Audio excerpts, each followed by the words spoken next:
Inaanyayaan ko po kayong lahat na manood ng Araneta Dreams sa April 9. Araw ng Kagitingan.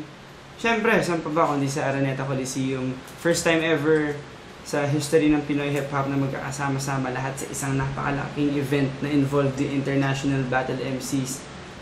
Talagang all-star hip hop concert, battle royale, lahat ng favorite nyo na flip top yung sunugan, heavyweights maglalaban doon. International battle, Looney versus Disaster. Disaster, paboritong battle MC ni Eminem. Siguro siya na yung pinakamagaling ngayon sa international battle scene. Kalaban niya si Looney, English. Si Batas din, kalaban si Swave Seva. International battle din yun. Tapos, ayun, dalawang international, isang battle royale na talagang bakbakan ng mga paborito yung Filipino MC. Tapos all-star concert, si Glock perform, si Ka Freddy mag-perform. Hindi lang hip hop eh. Iba't ibang genre din mag-perform. Talagang sama-sama lahat doon. Ibang klase. Once in a lifetime lang yun.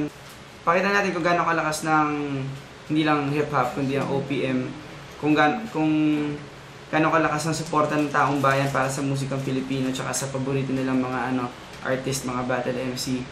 Na ibang klaseng event talaga. Hindi na siya maganda para sa hip-hop, kundi para sa OPM tsaka sa kultura ng Pinoy hip-hop. Something much bigger and it's about to get bigger.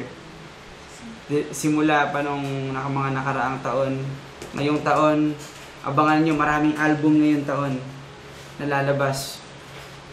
Talagang exciting. Hip-hop, maganda sa Pinoy hip-hop, exciting. Tsaka wala pa akong tulog kaya malamya ako magsalita. Available yung ticket sa lahat ng ticket outlets nationwide.